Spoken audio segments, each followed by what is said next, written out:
What's good, y'all? Welcome back to the CFL podcast. Where today I told y'all I was gonna have a special guest, man. Y'all been asking for him like ever since the Celebration Bowl was over with, right? And y'all saw what he was doing. Y'all, even Jackson State fans being upset about the loss, y'all still wanted to see Dyson Roberts. So here he is, Mr. Dyson Roberts, Celebration Bowl champion, South Carolina State kicker and punter. The man just does it both, and he does it both very well. Hey, Dyson, my bad. Thank you so much for being on the podcast, bro. I really appreciate it. No problem. Appreciate for having me. All right, now usually I do the one gotta go with a start bench cut, just like other YouTubers do when they do interviews like off script and everything like that and blue bloods. But I want to do a one gotta go for you, kicker and punter edition, since you do both, right? So, but kickers, Adam Vinatieri, Justin Tucker, Stephen Gostowski, one gotta go. Steven. I gotta go with Steven, man. I like Adam Vinatieri, Justin Tucker a lot when it comes to the kicking game. Oh, so it was Steven. It was just like that. Yeah. All right, and for punters, right? Pat McAfee, Marquette King. One gotta go. That's what it was. I can't do that one. I can't answer that. Both of them, they both hit me up at the Celebration Bowl. Gave me my props, and I look up to both of them a lot. So that's a tough one. I can't do that one. I got you. We ain't gonna put you in that kind of trouble, man. All right. So let's see. Who is, in your opinion, the best kicker and punter of all time? The best kicker of all time, hands down, Adam Vinatieri to me, and Justin Tucker. Both of them, they both argue. They got a great argument going with their careers right now. So, and the best punter all time, both saying Pat McAfee and Marquette King. I look at both of their films a lot when it comes to the playing game, figuring out how to perfect my craft. I watch them to the most. So now, when I watch Marquette, especially, he had a lot of swag to him when he was, a punter. Like he had a lot of bravado, a lot of swag. Would you say that's someone that you model your game after, or are you your own person? Per se, I model Marquette when it comes to being my own original self and not caring what other people think. Per se, a punter, when he doesn't really go with the whole punter has to stay in his place type deal. He does his own thing and it works. So can't really complain with it. But I try to make my own game. So hopefully people look up to me someday. So I got you. I like it. Also, would you rather run a fake successfully, like a fake kick successfully, or would you rather make a big tackle like you used to doing? Because I've seen you. I don't know. I mean, with the run fake, successful fake, plan on putting 6 on the board. So I got to go with that fake. Okay, hey, ain't no problem with that. I love the teammates as well. Now, I saw you on another interview, and you said that soccer was your first love, right? Like I think that's what you said. Soccer was your first love. Yeah. So I'm not mistaken. And I want to call it Sports Shop 27. That's the podcast you was on. I want to call you guys out. So when they asked you who your favorite player was, you said Ronaldo. But see, I'm a Messi guy. So I want to know why Ronaldo over Messi, my boy. Like that kind of had me a little bit. I mean, Ronaldo brings a different type of style to the game when it comes to soccer in general. Like from starting off playing to the wing to switching it up to striker.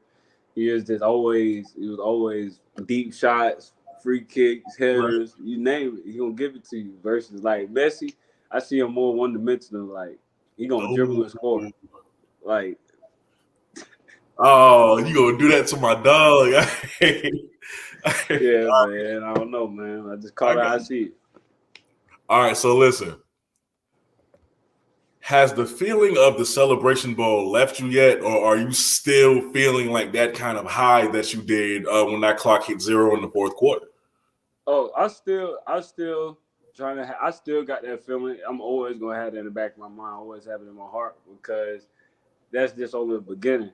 That was the start of what's gonna be in the long run. So just looking forward to seeing what my path is from here.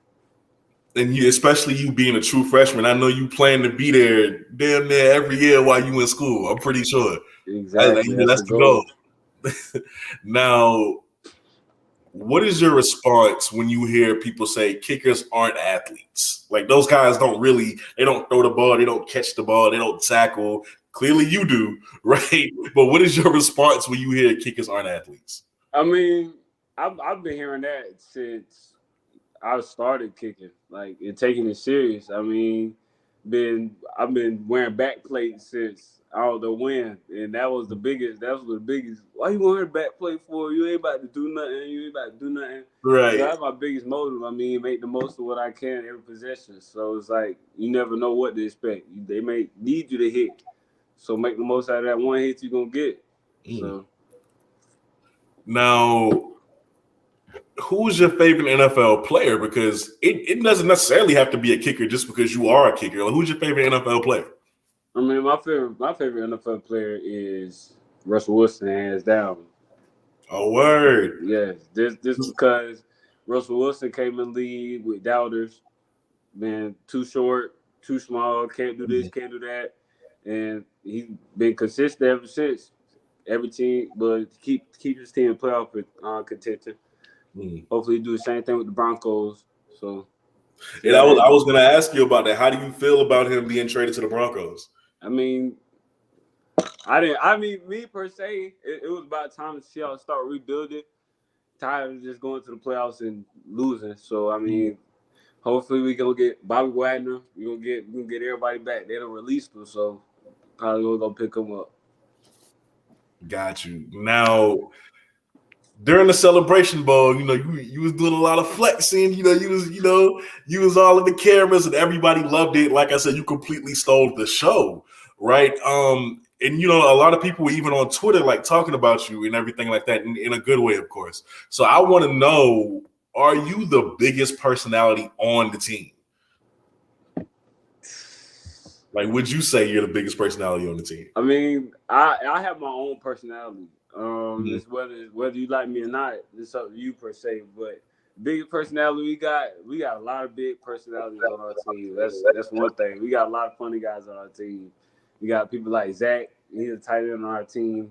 Funniest dude you gonna ever meet. Like, got all type of guys. So I wouldn't consider myself the biggest personality per se. But when it comes to being different with my personality, yeah. So, well, if you're not the biggest, who in your opinion is the biggest personality on the team? Zach off the field, but like on the field, then I'll say myself. Okay. All right. Now, I want to talk about game winners because you've had at least one that I've seen versus Delaware State.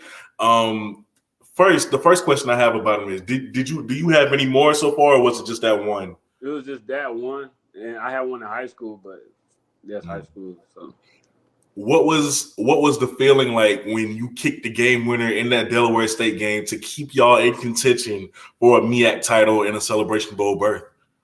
I really was confident. For me, it was just more set on letting everybody on my team know that when it's time for me to do my job, I'm gonna do my job. You don't have to worry about me when it comes to me and what I'm gonna do on my job for my team. I'm gonna step up to the plate. I'm gonna do what I have to do. Just because I joke around, this, that, and the third, I'm not really type to take things serious. When it comes to the field, that's where I'm gonna take things serious. I'm gonna do what I have to do. So I always wondered, what's the mindset when kickers know this game is going to come down to me, right? Because you at some point you knew it was going to happen. Like whether you missed or made the game, it was going to decide a lot for your team in this future. So what's the mindset when you know you have to go out there and make the game-winning kick? Like, are you nervous? Do you have ice in your veins? Does it really not bother y'all at all? Like, what's the mindset? Me per se, I really didn't have any nerves when it came to my first at Dell State because you can ask anybody all around. I'll be talking about that one moment. I tell everybody, if I get that moment, I'm gonna seize it. I'm gonna take that moment. So I normally I look forward for moments like that. I look forward to the big moments. I look forward to the moments where everybody look at you. Are you gonna come through? Because most of the time people don't think you are. So the best part is you ain't got nothing to lose. It's if you gonna make the money or not. So when the ball is up in the air and you're not sure on whether or not it's going in yet, you're still waiting. Your heart doesn't sink for like a moment. It's just like you're calm. Well, that Dell State game, I didn't even look at the ball go in. I kicked it. And I saw that it felt good coming off my foot, so I just turned around and just ran. Just ready. That game, they was talking a lot of smack. They was talking a lot of trash that game. So it was just all adrenaline pumping at that point.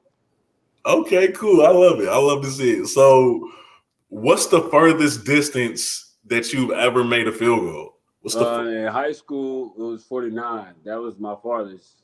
Oh, yeah. For 49, yeah, almost that a was in high school. Yeah. Have you tested that range a little bit at practice at state? Well, practice. I no longer kick field goal. Update. I no longer kick field goals anymore. I'm focusing on punting, holding, kickoffs. Now I'm not trying to. They didn't want me to overdo my leg, and I was humble enough to realize that it was more for the team versus myself. Nah, not really worried about extending the range yet. But I do got the range if I have to extend it. That's something for if they need a backup and they need somebody to come in, I'm gonna fill it in with all flying colors. So okay. Now, what does a typical day of practice looks like for kickers? Because a lot of athletes assume like, oh, they don't do anything. Like they just stand around and kick, when they feel like kicking. And being a former athlete myself, I'll glance over at the kicker sometimes and they never doing that. So it's like, tell me, and all of us who are ignorant to what kickers have to do in practice, what's a typical day for y'all? Mostly it's what kickers make out of it. Really, most of the time, you're right. We really don't do much. We don't do much compared to all the other athletes in practice. A typical day for us, 6 a.m. Most of the time, not really feeling like kicking. So it's like it's all 6 o'clock. That's a more mind over matter thing when it comes to 6 a.m. workouts and stuff like that. So we wake up, start off, we warm up, do that. Then we do field goals. Then we would do punt. And like Wednesday, certain days like that, we do kickoff. Stuff like that. Then after that, we'll do a little extra. We'll do our own little drill, our little fun drill. Like we make fun of our own drills, have fun with it, and then we'll just call it a day. Okay. Get ready for weights. First of all, that sounds like a luxury. I wouldn't even feel bad, not having to do much of practice. That's what it is. What it is. Well, only reason we don't really do much is because we play good, then just keep the routine. If we play bad, that's when we full practice. Whole practice we kick. Gotcha. But yeah. So now let's get into the Celebration Bowl, right? And this one play in particular that you know what I'm talking about because your damn man went viral for it. The punt of the year, according to a lot of people. And you know which one I'm talking about. You faked as if you were going to run it, and then you kicked it at the last second with somebody like about to be on you, and then it goes all the way towards Jackson State's end zone. Almost ends up on the goal line, but it just barely rolled into the end zone. But you were still pretty hype about it. A lot of people were talking about it. Take me through that play. Just take me through it. Well, before the whole play happened, we was practicing that all year. So I was going through that, developing myself for that big moment for whenever they needed that. And I had some trial and error, A&T, same situation. I didn't have a good eye of field position when I did the exact same thing, but I had 2 yards left. I could have actually dove for those 2 yards. So me learning about field position, learning about where I'm at on the field, learning about timing, when to kick it, because Norfolk, we played them, we did that, I got it blocked. So I was learning timing. It was just all about timing, all about do I know myself, can do this, can go for it, or kick it. So then Coach Pugh, he blessed me to have the opportunity to do as I please when it came to punting, when it came to rugby punting, stuff like that. So I went out, caught it, went out to the right, saw that it was open. And so I just shot down to it, shot down the open space. Was going to keep running, but I saw somebody coming in my peripheral. So it was like, get off. Boom. Didn't have time to look up because I got hit. But I got up, looked up, seemed pretty good. I knew my guys weren't going to be able to get to it as fast as I thought they were because they had a lot of hang time. But there was nobody around, so I really wasn't worried about the kick return or running off or anything. But it ended up going farther than I thought. So kept the momentum going. So just getting back, even before the Celebration Bowl, right? There were a lot of hype surrounding Jackson State. I mean, you had Jeezy, you had Jamie Foxx, you had all these Snoop, Gilly, all these celebrities was there for Jackson State, and nobody really talked to y'all. Like I thought it would have been at least like a courtesy thing for like them to come over to the opposing team as well, to South Carolina State, and talk to you guys, but they didn't. Nobody gave y'all any love or attention. I know when I talked to Shaq and Jablonski, they said they didn't feel any type of way about it. It was whatever. But you personally, did you care that you guys didn't get that same attention, that nobody even cared to talk to y'all and ask y'all like how y'all feel about being there? Me personally, I took it personal. It personal from a me point of view, because in high school I was used to getting all that attention because we was the best at what we do and we got noticed for it. And I feel like we the best in the MEAC. We the best. We represent the MEAC as a whole conference, and we not getting no attention. We not getting no love. Like we're people too. Like no hype. Like it's a team full of transfers. Like we work for this. We didn't have no handouts. We had a rough regular season as of non-conference games. We worked our behinds off to get where we were, and nobody treated us like we earned that. And so, me thinking, we gonna go out here and shock the world. So the whole time I'm just telling myself, gotta come out here and shock the world. Gotta come out here and shock the world, and that's what we did. So. Interesting. That's a very interesting take. So, Jackson State having all of those transfers, I remember you saying on the podcast, another podcast, that you guys prepared for them heavily since you clinched the spot in the Celebration Bowl. Who exactly were they pointing out to you guys in film? Like, we need to watch out for this kid. Like, who was it? Coach Q doesn't. When it comes to me and Coach Q and Coach Bird, my special teams coach, we have a strong love-hate relationship. And so that whole week, like the whole 2 weeks that we had, because we had a break and they didn't. So they was on me, calling me in practice, calling my phone, talking trash, because they know I like the competition. They like when people talk trash to me because it gets me going. So they just talking trash to me. Kick the ball to 10, kick the ball to 23. This gonna happen, that gonna happen, this gonna happen. Don't kick it to them. Matter of fact, just kick it out of bounds. Kick it far away from them as possible. I don't care how far you kick. I don't care if you kick it 2 yards. Just kick it. Just keep it away from 23. I'm like, I'm kicking 2 yards. Kick it away from them. Like, I'm not about to mess up my stats just for this game trying to keep the ball away from him. So Coach Q, we was practicing. We practiced at some school in Georgia before we played, and he was like, just give him a hard time. Make sure that our blockers and our people tacklers gonna get to the punt returner. So I tried to hold the ball as long as I could before I punted it. So just getting to the team full of transfers comment, right? South Carolina State isn't like that. You guys are a family. You recruit in the state of South Carolina like heavily for the majority of your players, and you build it from the ground up. That's the type of program y'all are. So when you look at a team like Jackson State, who utilizes the transfer portal so heavily, is it respectable in a way, or do y'all not really vibe with the way that they go about things as far as recruiting? Well, I wouldn't say that, because I mean we welcome anybody who's willing to come here and work and realize that you ain't gonna get all the fancy gear, you ain't get all the fancy stoves, you ain't gonna get fancy weight room, fancy all this. You're not gonna get what all the Power 5 D1 schools get. You just gotta come here and work, and all of that gonna be given to you in the long run. So It's more of they felt like they were entitled to this win and didn't have to work for it, didn't have to fight for it. It wasn't gonna be a dog fight. They thought it was just gonna be handed to them, like we was gonna lay down for them. So really, I really wasn't going for it.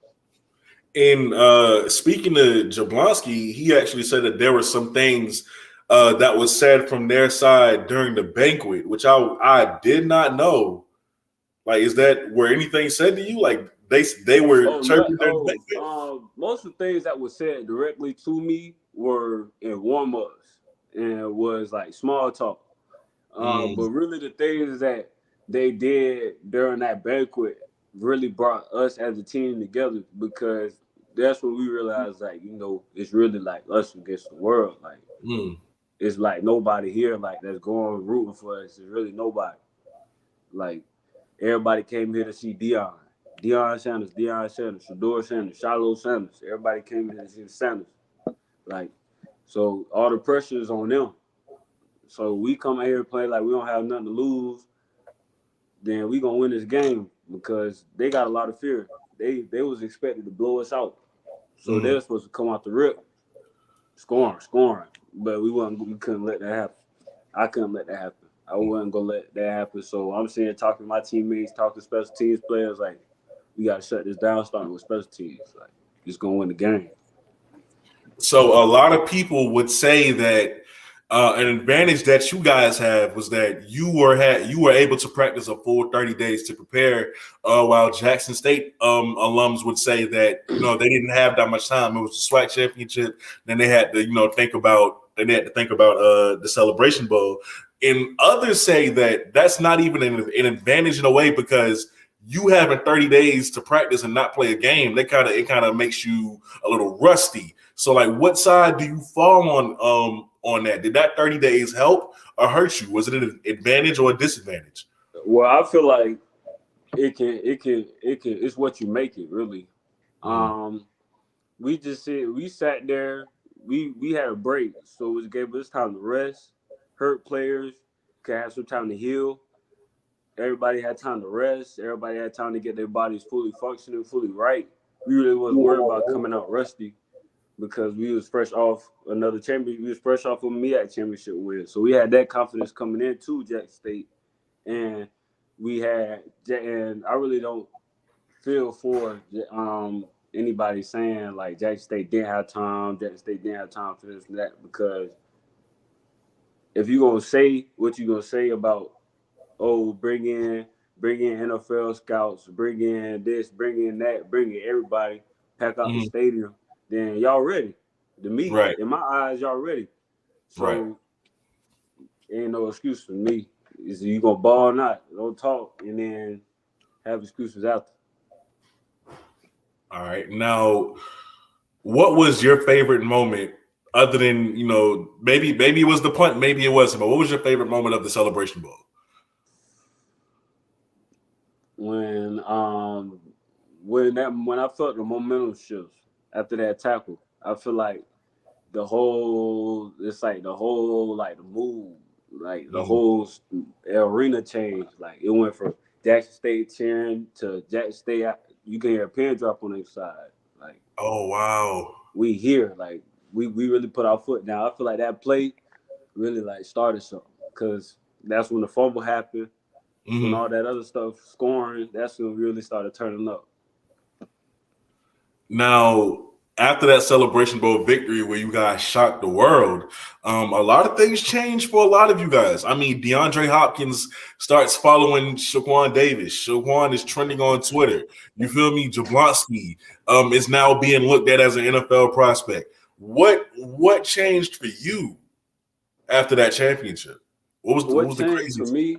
I mean, Patrick McCaffrey tagged me on a post. Marquette King texted me, destroying, follow me. Destroying? Yeah. Oh, that's big. Yeah. Australian page follow me. The rugby page, they follow me. And that TikTok, how that goes. Right. That's about it. Really, I'm just ready to come in and also put my name in as an NFL prospect this season. So That's really all I'm looking for. I got the attention now that I wanted for the NFL, so now it's time to keep it there. So, And I was going to get on that. You have the attention when it comes to being in the league and being in the NFL. When you look at the stats, right? Like the last kicker was drafted in 2016. That was Roberto Aguayo from Florida State in the second round. Do you think? Well, I know you think you can be that as well, but do you feel the pressure to be the first kicker drafted since Roberto Aguayo?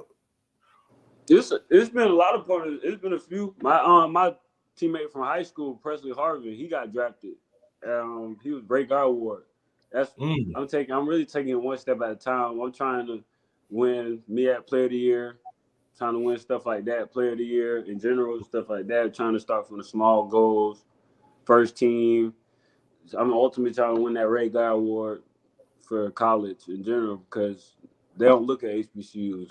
I'm just keeping it, just being up for it. So if I can put eye-popping numbers, then they ain't got no choice but to give it to me. So that's my goal. That's my goal coming into this year and the next few years coming, trying to really shock the world, put some touchdowns in my column, in my stats, trying to do some crazy things this year, trying to do a threat type jump for real.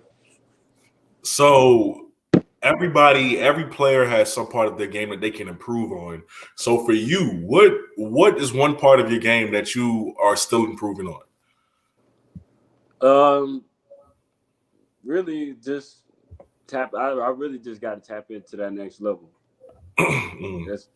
I see where my potential. I see where I can go.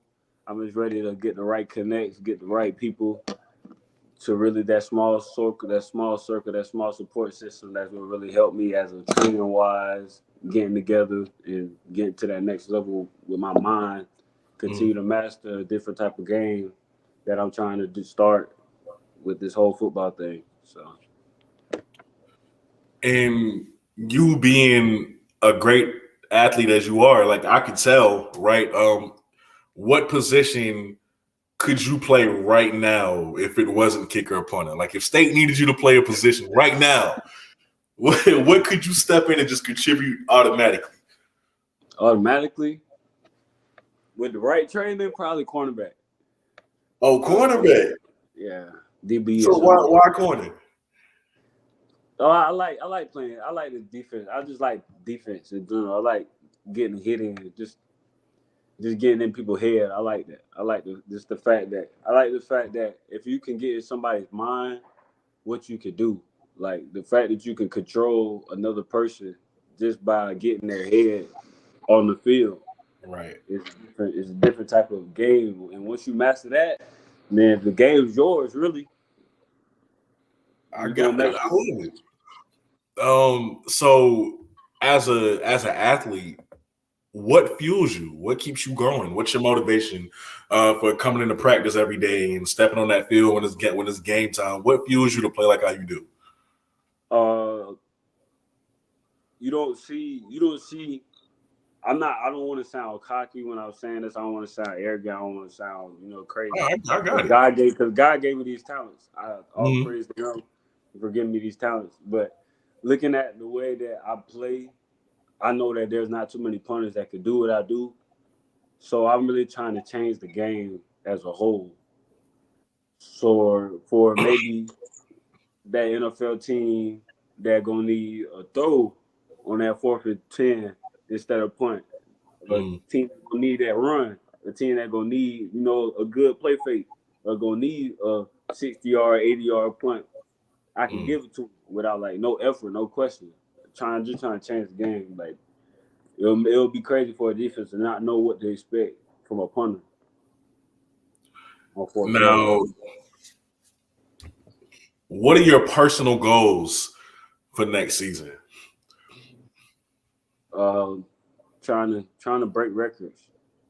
I'm trying to break records here, not only at South Carolina State but other schools. We play South Carolina this year. We play UCF this year. We got big games like that. Those are the games I want to average at least 50 yards a punt for those games. trying to get a touchdown on my column, at least one touchdown, Right. stuff like that. Just trying to fill up the stat column for real. And it's interesting that you bring up the Gamecocks in the UCF game that you have, because you now being in a position to where you're looked at as an NFL guy, now that you have this attention. Those kind of games are the games where you perform right. Now your name is definitely on somebody's draft board, right? Now they're remembering you for years to come. So is there pressure there? Like, is there a little bit of nerves going? Because you played in Clemson. So I wouldn't say you'd be too nervous, right? But now that you have the name, is there nerves? Is there pressure to go into these stadiums, knowing that scouts who are there now know who you are, and they're now looking to see how you perform against this competition? Is it a little nerve-wracking for you? Now that I have the fame, thank God for all that. I feel like it's more fuel than pressure per se, because all your life, every athlete wants to have that name, wants to have that title, wants to have that as you're an NFL guy. People have you on their scout report. People are looking at you. It's a different type of feeling, and it's a different type of confidence that brings to not only me, but I know it brings the special teams that, he watch out for him. He gonna do something. He might have something.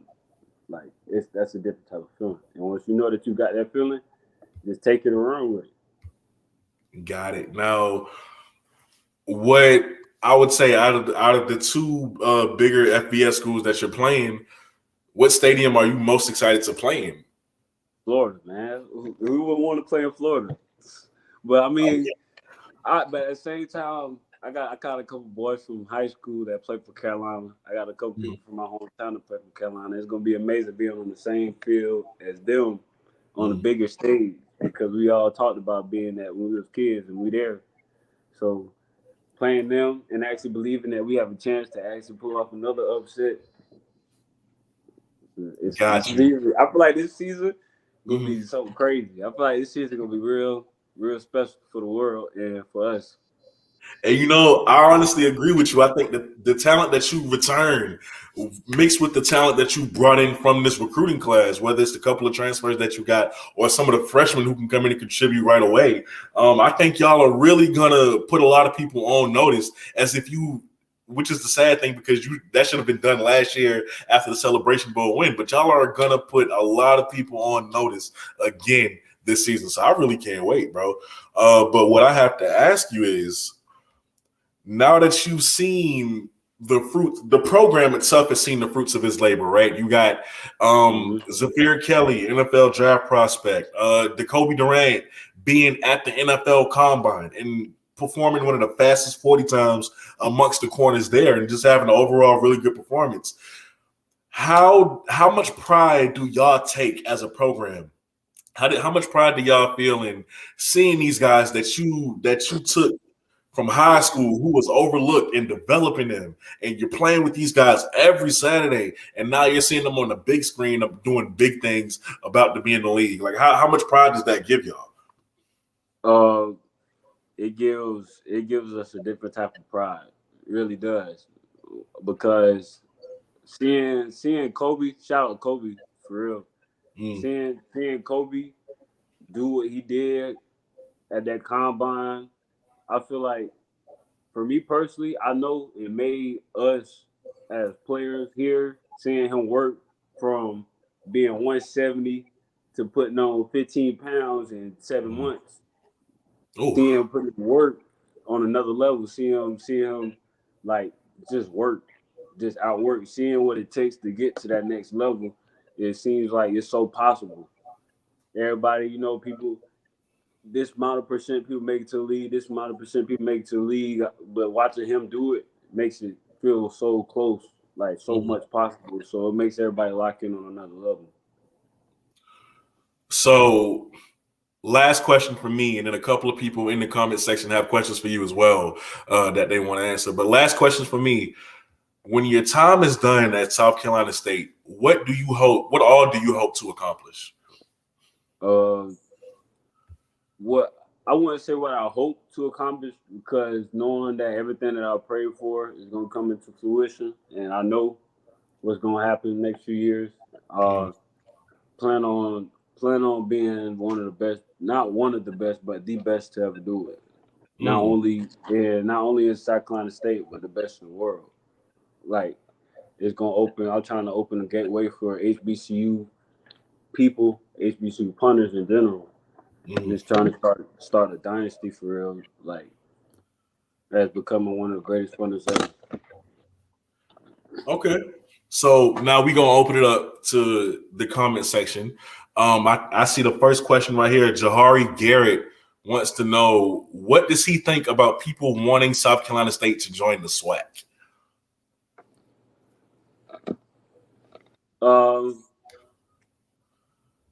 If we join, we join. If we don't, we don't. We just gonna play football. We gonna try to keep winning championships. For real, that's all. Now, with Real Talk wants to know, what's his 40 time? I'm actually intrigued to know that as well. What's your 40 time, if you know? I don't even know my 40 time, but just know I'm pretty quick. Now, Real Talk also wants to know, do you play soccer for South Carolina State? South Carolina State doesn't have a boys football team. They have a girls football team. Shout out to them. But nah, we do need to put a petition out though. I would love to have that. They don't have a soccer team for the. Oh, that's crazy. Dash Cook wants to know, did you attend any kicking camps before college? I experienced a few kicking camps, but it really was it's been really hard with political, racial, everything going on. It's kind of hard. It was kind of hard for me being a punter going into kicking camp because there's not too many black guys there. So kind of being a standout by myself, people asking me all type of crazy questions. Like, I really did. I only went to 3 camps. And the very last camp I went to actually was one of the best camps I went to, Dan Warner. So, in Cole. So those are the only 2 I've really been at. So. And lastly, Chris McCray wants to know, what is your major? Agriculture. Okay. Yeah. So if football doesn't work out, what do you hope to do after football is done? Plan on building farmland, getting farmland, buying land with the money that I get whenever I get to leave. That's the first thing I want to do is buy land, so I can grow food and sell my food to places like Walmart, Kroger, big store venues like that, so I can make money on the side because robots and stuff won't be able to take that away. So. That's actually very smart. I like that. I do like that plan, and I really do hope that falls through for you into fruition. I never even thought of that, bro. Honestly. Yeah, I'm trying to do acting too, man. I'm trying to get that acting going too. Oh, you want to be an actor? Yeah, I'm trying to act too, man. I'm trying to have all types of stuff going on. So, like, what kind of acting are you best at? Like, are you a serious actor? Man. Can you do dramas? Like, what kind of actor? What I really want to do, I want to do black movies. Black movies, of course. I want to do scary movies. The smart. I want to be the smart one in the scary movies, though. The one that know how to run and they ain't gonna trip over nothing, stuff like that. Want to be in comedies, trying to get movies with The Rock and Kevin Hart and stuff like that. Patrick McCaffrey, all them guys, wrestling, fun stuff like that. Just enjoy life. So, Waves on Swim wants to know, how does he feel about that dancing punter who got blackballed out of the league? The dancing punter, I'm not sure. Marquette King. It was a Marquette King. Well, everybody makes their own. Everybody makes their own decisions, and you just got to deal with them. And I feel like it's not fair to me that he got kicked out of the league. He should be back in the league. He's still his record. He's still one of the top 10 punters all the time when it comes to averages, punting averages. So I don't see why he's not in the league still, but it is what it is. And just last question overall, then I'm gonna let you go because I know you're busy. As a black punter, kicker / punter, are there any racial hurdles that you've had either have to or still have to overcome playing that position? Because I know that's not a position where a lot of black guys really thrive at. You don't really see a lot of black kids playing. So are there any racial hurdles or discrimination that you have to overcome playing that position? I mean, it's not a lot, but there's some. But most of the time, it's hate. It's just hate. But most of the time, once you show them how good you are with being who you are, then that's whenever they realize, like, I don't have no reason to be this way towards this person because he did nothing to me. He didn't do nothing to me for me to act this way. He actually not that bad. So I can learn from him and be good and be cordial without causing problems racially or any of that. So I just try to be the best me I can be.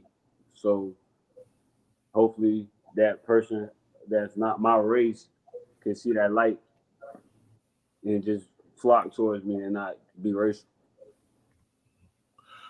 So, Dyson, thank you so much for agreeing to be a part of this podcast. Because like I said, you even had Jackson State fans, which is the majority of my subscribers, wanting to see you on here, bro. Like they really wanted to see you on here after that Celebration Bowl. So that's when like you was really on one during the Celebration Bowl. So man, hey, thank you so much, bro. I knew I had to get you on. I wish it was a lot earlier than it ended up being, but nevertheless, I'm thankful that you decided to be on this podcast, and I gotta have you back on the podcast too during the season. I hope you know that this ain't gonna be the only time. And you know, me being like 2 hours away from Orangeburg, I'm gonna definitely come to some of y'all's games as well because I want to see y'all in person. But I just gotta say, I'm looking forward to you playing next year, especially versus the Gamecocks and UCF. I can't wait to see you put on the show, and it's been a complete honor to know that I got a chance to interview you, before you even get to the NFL Combine and play for an NFL team, bro. It was just. Oh, also, I'm glad somebody said it. Somebody wants to know what's your socials. Go ahead and shout that out. My Instagram, I am Hollywood32. Snapchat, .25, number 2, .dy, number 25. Hollywood, I am Hollywood32. Twitter, Dyson _Roberts. TikTok, I am Hollywood32. That's basically it. And Facebook, my name, Dyson Roberts. That's it. Hey, all right, bro. I appreciate it again. Thank you so much. And I'm going to get up with you. All right. Thank you for being on this podcast. Thanks for having me. Big honor. All right. Peace, man. Peace. So there you have it. That is Dyson Roberts, right? The star punter, the guy who y'all wanted to see for the longest after the Celebration Bowl. He just had it. Y'all got to know him a little bit. So now when you see Dyson Roberts next year and you see him on ESPN and he's making his plays, because trust me, that ain't going to be the last time that you see him on ESPN going viral for something. Just know you were able to know the kind of person he is right here on the CFL podcast. Channel announcement. Okay, more interviews are coming. This is it for this week, but next week, you got Antonio Doyle, Simi Moala's coming through. The week after that, we're going to start a new series, Shine on Me Act. Shine on Me Act, right? Y'all like that wordplay. Don't lie. Now listen, what the Shine on Me Act is, for those of you who do not know, I'm going to be highlighting every single star, every single player that you should know about that's in the MEAC, but you just don't know about them because they don't really get attention like that. And I want to be the one to bring attention to them. So you're going to see people from South Carolina State, which is why I say you're going to see Dyson Roberts again. You're going to see people from South Carolina State, Howard, Delaware State, Norfolk. You're going to see people from every MEAC school. These kids are just as talented as the ones in the SWAC, but they're not getting the same looks. And they need to get the same looks. So listen, man, I promise you, y'all gonna see. Y'all gonna see. But with that being said, man, you're watching the CFL podcast. I'm your host, Kobe Orr, and I'm out. Peace. Also, before I go, I know the last episode of Coach Prime came out. We're gonna recap that. We're going to recap that. I just got to find a time to fit it in, but we're going to recap that. But yeah, I'm out. Peace.